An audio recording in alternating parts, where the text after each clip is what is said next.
Welcome back to the Alphabet of Healing. I'm Julia, a German missionary in the Rome Day community here in the Bay Area and Long Beach, living in San Francisco. In this Alphabet of Healing, we have reached the letter K, that stands for kindness. Perhaps one of the most central healing attributes that there are. How often is a kind look of a nurse or a doctor so healing going through treatment? How clear is it, especially during this time in society, that kindness is one of the keys for healing?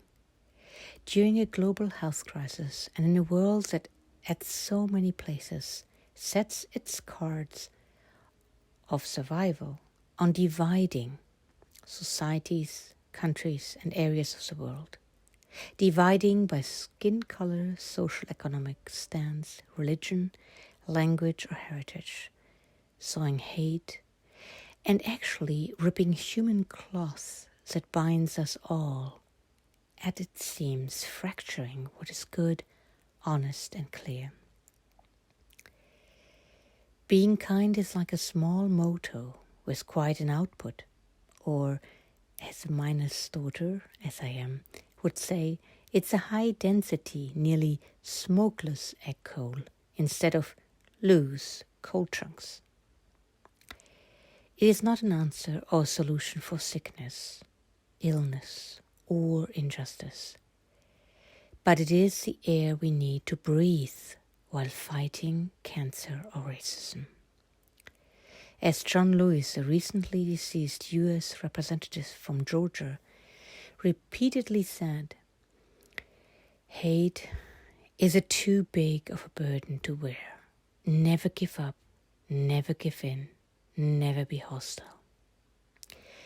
Kindness often translates hesed in the Old Testament, a term that sometimes is called inexpressible and rendered non-translatable because it is a central characteristic of God, which means it is kindness and, of course, so much more.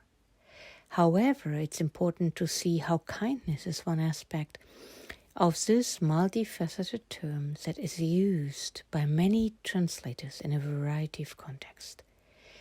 God's loving kindness, inherently, we use it for the way we as humans have been treated by God or by a fellow human being.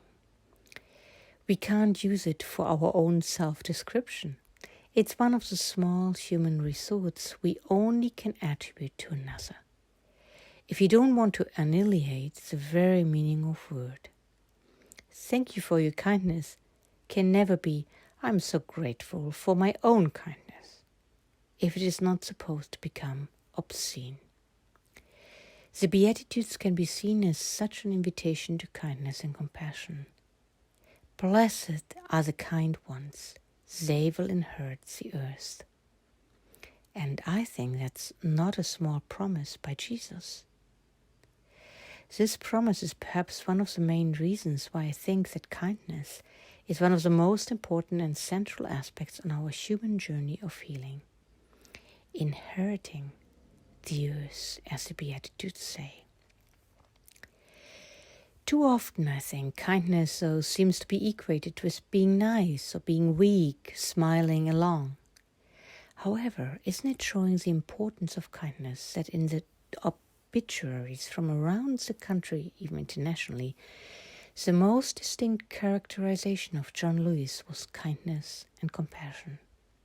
This young man on photos of the civil rights era who preached to chickens supposedly when he was 5, and wrote Martin Luther King when he was 17, and was consequently involved in fighting for justice all his life, being beaten and jailed so many times, but always continuing fighting, until his untimely death last month. John Lewis said about himself that he's not showman, and that he wasn't known for flashing smiles all around. His main characteristic was kindness. Never grow bitter in the fight, he said, and lived. Perhaps that is what kindness mostly does. It frees us from bitterness, or perhaps better said, from being controlled by bitterness. That doesn't mean there is no anger, and that kindness is opposed to anger. And often kindness is the most courageous attitude we can show someone else or ourselves, and it is what keeps us going on our personal social healing journey. Perhaps in the end there's something to the saying that the best way of defeating your enemies is to make them friends. A quote that is actually attributed to Abraham Lincoln. Kindness can be ignored, but it can't be denied the truth it speaks. So perhaps it's not surprising that it is so often the term used to translate God's action towards a human being. Loving kindness. At the end of the long exhortation of Paul in the letter to the Ephesians in chapter 4, in which he tells the community how to live and how to behave, he summarizes the whole Christian life with the call to kindness and compassion. Be kind to one another and compassionate in Ephesians 4:32. And what John Lewis showed us so powerfully with his life, that is no choice of paternalistic attitude, but a choice of how to spend one's life while not giving up a fight for wholeness.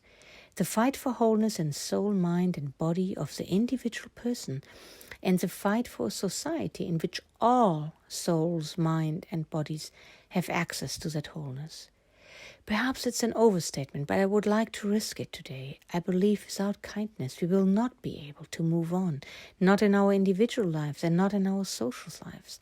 And I don't mean as it is used in advertisement and slogans, but as a lifestyle.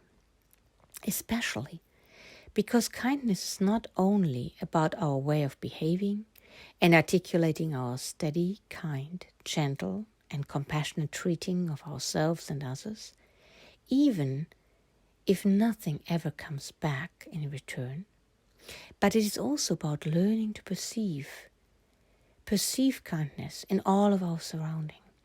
Perceiving how the very life today hold kindness, a cooling breeze on a hot day, a warming sun ray on a cold one, a beautiful flower, the gift of hope, a fresh glass of water, a moment of laughter, the smell of fresh baked bread, or the black cold nose of our community dog on my feet when I awake from my treatment haze and look into those beagle eyes, kind of telling me, just go back to sleep. I stay here with you. Perceiving kindness and giving it is woven deeply into each other.